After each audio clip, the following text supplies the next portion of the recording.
Yo, yo, yo. We're live on Instagram, we're live on Facebook, and we're live on YouTube, finally. Hello, YouTubers. How are you? What's up? Corey, you just came from Portland.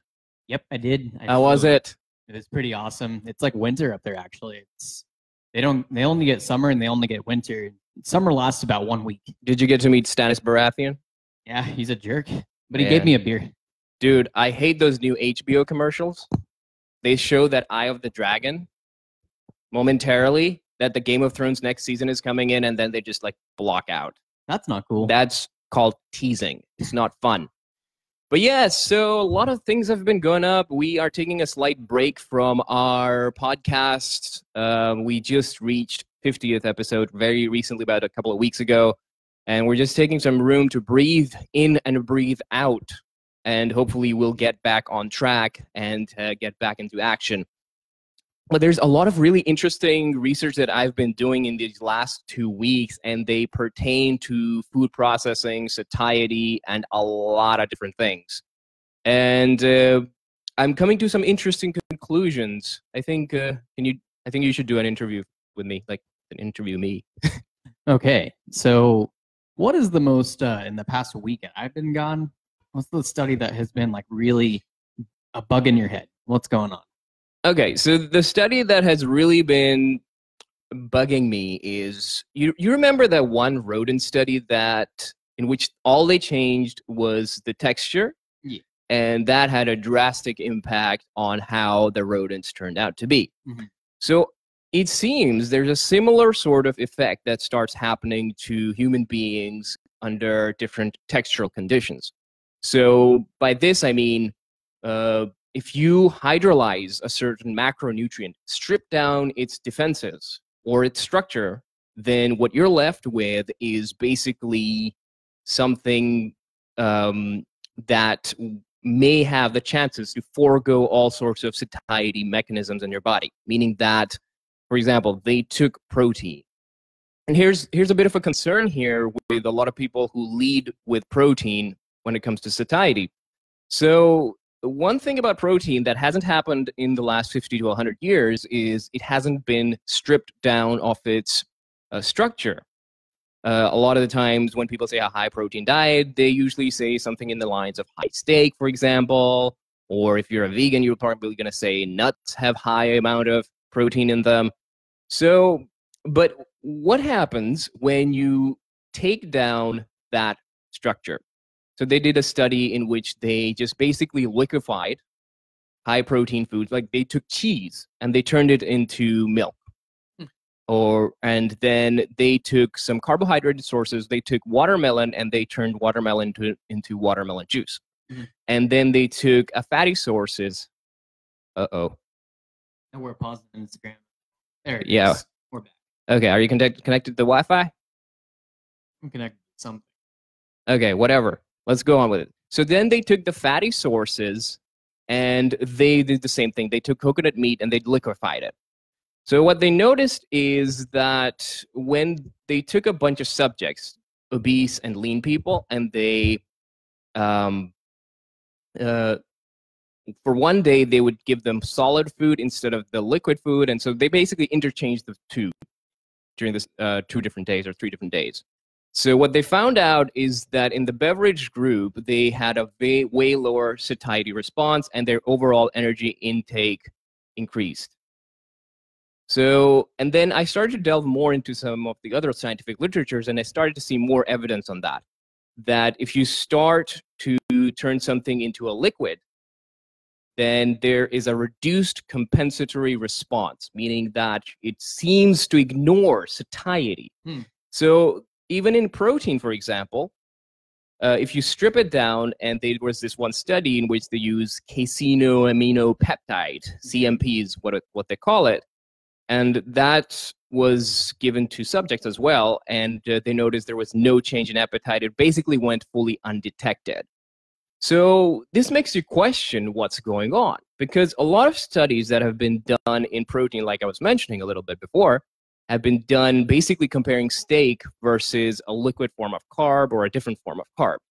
I find it very difficult when you lump both of these two together. I mean, a high source of carb could be Coke. A high source of protein could be steak. But I mean, it's just like comparing apple to apple juice.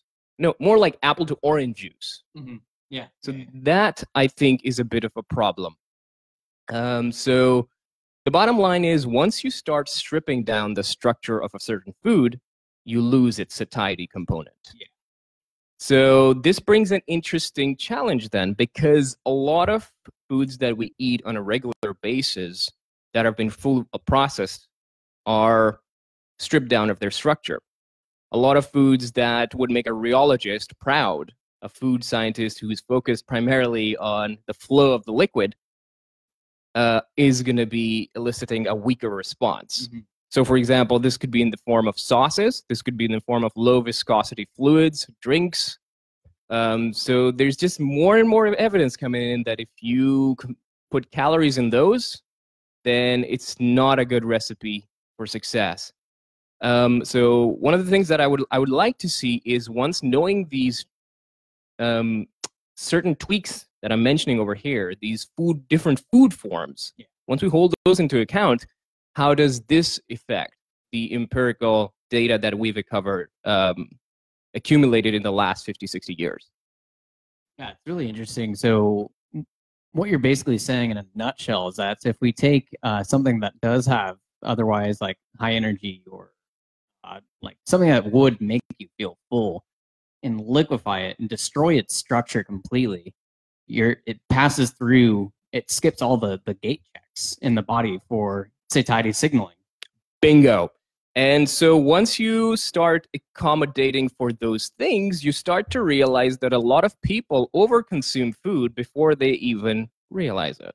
That's crazy. So I was speaking with my girlfriend's mom last night. She's a little bit interested in keto diet. Was wondering, because she has type 2 diabetes and would like to start managing her type 2 diabetes. And she was asking about what is going on with carbohydrates, fats. And I basically said to her, it's like, okay, so you can take something that is like highly satiating, like steak, and consume that, have some eggs with it, perhaps even. And that'll kind of set you up for your day. It's passing through that first gate in your mouth, and you're kind of chewing it. Amylase is getting it's digestive. It's being digested right there in your mouth, and you're forming the bolus for your stomach. Yeah, and just to kind of cut you right here, notice one interesting thing about an egg. Mm-hmm. It has practically no fiber. No, that is true. And it has such a high satiety impact. What's going on? So we lost YouTube. Yeah, we lost YouTube. I guess we'll just stick with Instagram and Facebook then. So, but yeah, continue. Yeah. So I was talking to her about this, and I touched on like the junk food that we see in stores and why that is more likely to cause someone to, actually more likely to get someone into diabetes much quickly. That was because the things are already so far processed down. Like soda, for example, it's a liquid, and it's going to bypass pretty much everything when it's a liquid form with all the sugar in it. And I told her, think of it this way: your body is like a car, and you need to put the correct fuel in there. So I drive, personally, I drive a 4-cylinder gas-saving vehicle, and I can't put 91. Smart man. It's all about the economy, man. I put the lowest octane grade gasoline into the vehicle because the engine wasn't designed to run on 91. But what would happen if I ran my car for years and years and years, putting the correct fluids in, doing the right thing, and then suddenly I want to introduce jet fuel? What do you think is going to happen to the engine? Yeah. So now we're getting somewhere with this whole thing. So this roadmap of chronic conditions and obesity, we're starting to realize what's going on. So if you start processing certain things outside of the body itself becomes useless in processing that. So technically, we're all food processors. Sorry, real fooders. Yeah, so that's the reality of it. So the analogy that I used in Gabor podcast with Gabor and with Nick Mailer, that we bypass certain satiety mechanisms in the body, there's, I think, some truth to that. And this research about how food rheology works, how food interacts with our own system, all the way from the top, like the bottom of the digestive system to your brain, everywhere.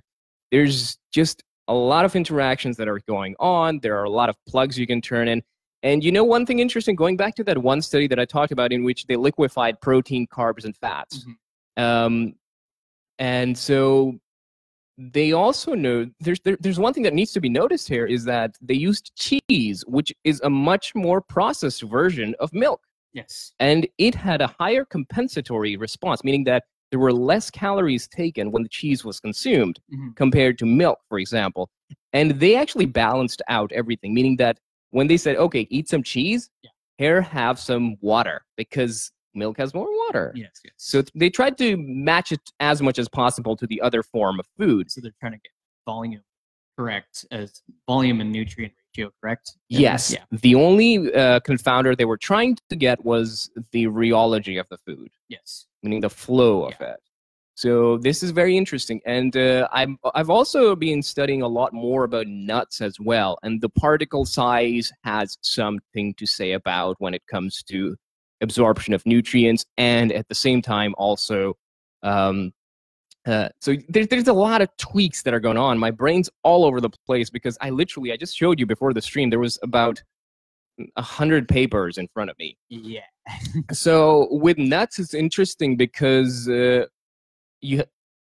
because if you eat raw nuts, you're missing out on a lot of the nutrients because the nutrients are stuck in the cell walls. Yeah. Which is why it has to be masticated to a paste, basically.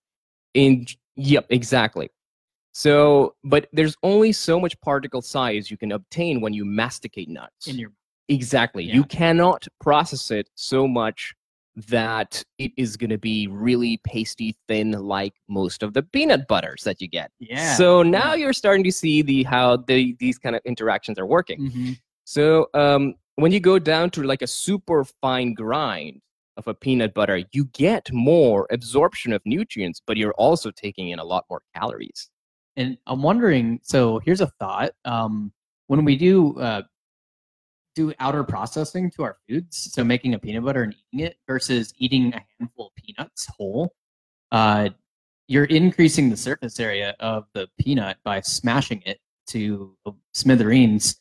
Does the flavor profile increase when you eat peanut butter versus peanuts? They did not check the flavor profile, but what they did is how much digestion happens in the mouth compared to other areas where digestion happens. So if you're consuming peanut butter, where it's already been pre-processed, a lot more lipid interaction with your enzymes happens in the mouth compared with down in the other parts of the body.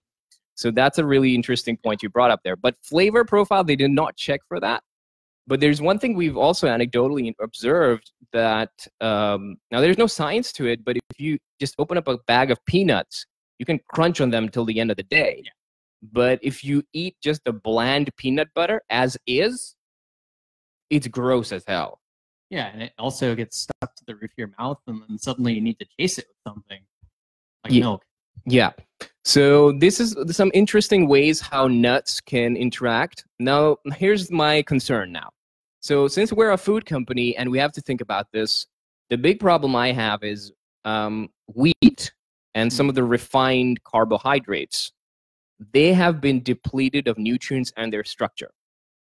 My concern is nuts might face the same fate. Exactly, same fate.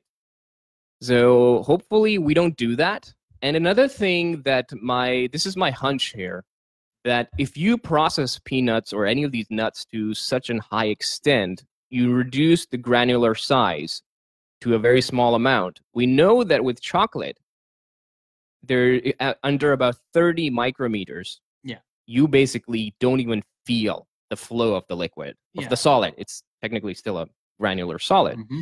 So if we do the same thing with peanut butter, my guess is that's what's going on. It's not cool. You think because it's being just masticated to the point where it becomes 30 micrometers. It doesn't go that low.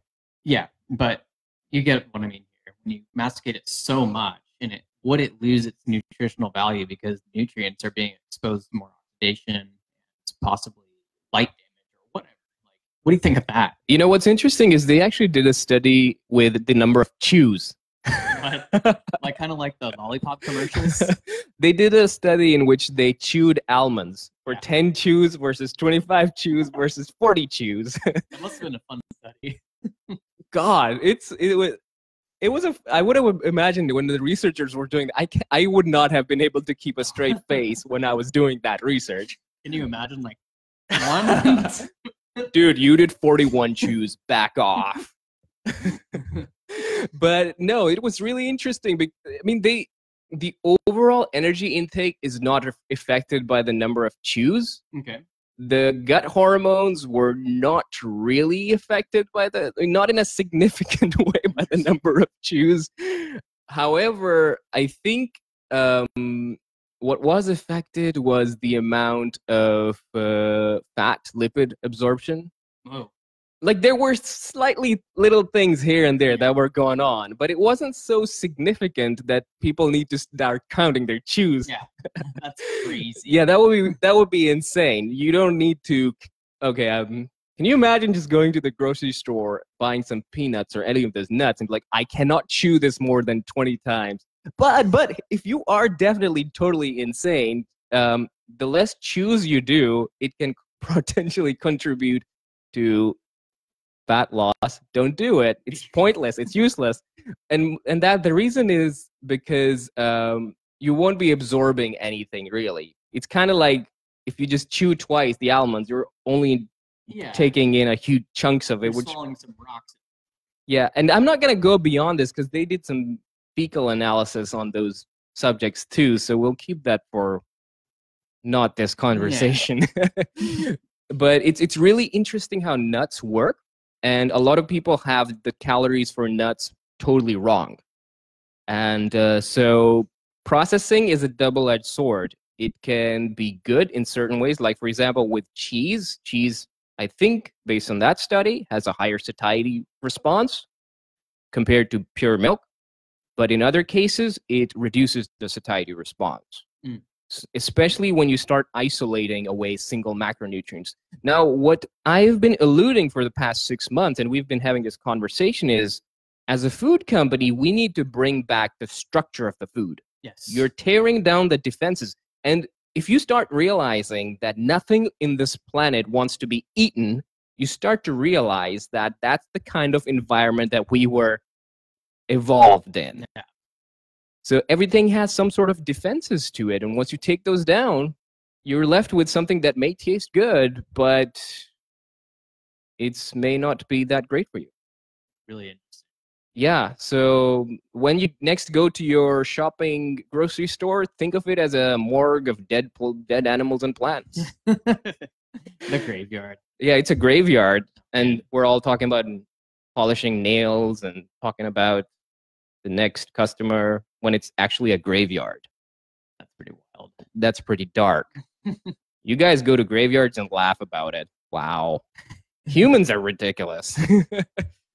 But yeah, so that was also really interesting. And then I just posted this one recent story picture thing, and that was about how they used pythons for figuring out how the thermic effect of food gets reduced once you start processing. Once again, food processing has a metabolic response of some sort, or whatever you want to call it. So yeah, the thermic effect of food gets reduced. So that goes to show, once again, your body is a food processor. Oh, man. So, but what it does is it basically starts to weaken up the structural integrity, cooking, basically. Yeah.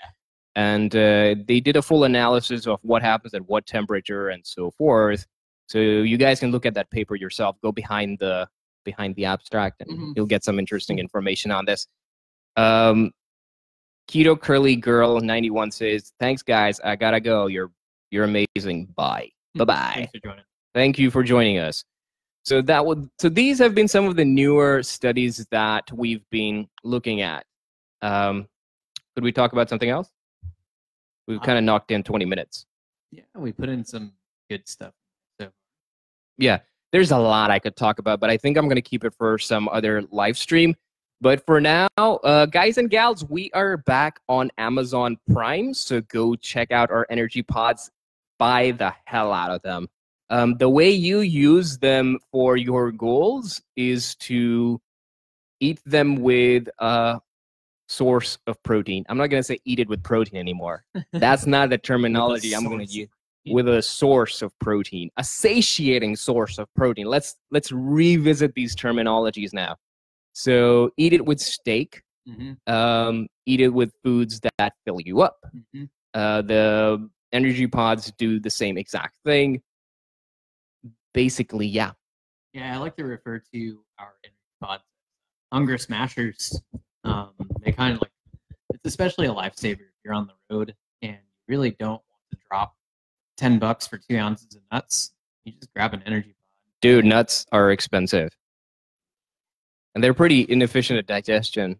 I love eating nuts, but $7.99 per pound on cashews, that's freaking expensive. It is. And how many calories you're going to absorb from the claimed amount of calories? Roughly 45. It's not zero. There's a decent amount there. I think they're still doing the research as we speak on nuts.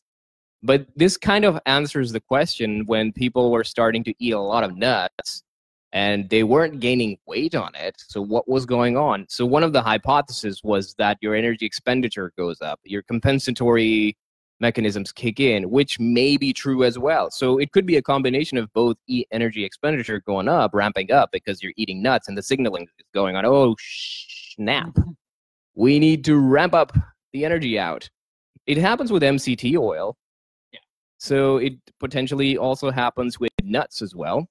But the other thing is that nuts also don't get absorbed really well. So could be a double whammy effect going on. So I'm not sure if it's either or if it's and. But we do know that their calories are less. So that was one of the bigger challenges. And I think my hunch when we started Keto Geek and we started coming up with our product and we started realizing people were having this sort of satiety effect, now we have some science to back it up with. For example, MCT and CLA, even in a beverage form, elicit a response, meaning that they have a satiety response. And then you also have nuts. Now nuts, as I just explained in this live stream, do elicit a response as well, and compensatory mechanisms too. That's really interesting. Oh, and another thing is there's this one study, sorry to interrupt, no, but I posted in our Instagram story as well. And that one was about combining MCT with spices, and that seems to have an increase in the thermic effect as well. So there's a lot of these interesting tweaks that you can do. Another one is food aeration, meaning that you bubble up foods. Oh, foams? Exactly, foaming. And that increases satiety as well. And a classic example of foaming is popcorns. Oh, no wonder they're so good. So popcorns could actually induce a higher satiety response. So they're pretty high on satiety, by the way, despite the fact that they're practically carbs. So once you start absorbing these structural traits from other foods and bringing it to your own product, which is what we're doing, then you get a massive spike in satiety. So my goal, and I'm going to be clear with all of you people, since some of you guys are customers, actually a lot of you guys are awesome customers, our goal is to take a lot of these different structural properties and rebuild food. So we did not want it to come up with a cookie or a keto brownie or keto anything. We wanted to create food that people could consume regularly and get results and not feel bad about it. So the initial vision was, I want to have chocolate every goddamn day. And guess what? Now I can have chocolate every goddamn day. I think it's good because a country like Switzerland's pretty happy and they eat a lot of chocolate. Okay, yeah, this is going to be an observational study, and they're usually the bane of the universe. But, people in Switzerland, they literally consume, I think it's like an ounce of chocolate every goddamn day, and they're still having the highest amount of longevity. I don't know. There's practically no causation there. I think it's just because chocolate just makes you immediately happy. I mean, you've seen Harry Potter, right? They gave Harry chocolate because he feels sad because the Dementor stole part of his soul. Oh yeah, I totally forgot that. And the Fantastic Beast movie is going to be coming out. That's right. I'm going to nerd out on that. But guys and gals, the reality is you guys are our family. And I spend and he spends 12, 14, 16 hours on scientific literature or reading or working really hard because we definitely want you guys to go healthy. Like this guy was telling me that when I was at Portland on day 3, I just wanted to come back home and get back to work. So, and the work we do is basically making you guys healthier and happier. When people tag us in their pictures showing that we have climbed Mount Everest, well, nobody's done that yet. Maybe you could be the first one. But when people tag us in their pictures and show, okay, Energy Pod has made to the mountains of Tibet, then it makes us happy. It makes us. Cool. It's so great that people go out there on adventure. They're creating wonderful moments. They're bonding with great people. And at the same time, they're getting results as far as health and weight and all that kind of stuff. So keep doing it and keep tagging us. And let's change the world. It's going to take time, but we can do it. Where we start, guys. Yeah. Thank you so much, everybody, for joining our live stream. You guys rock. Whoops.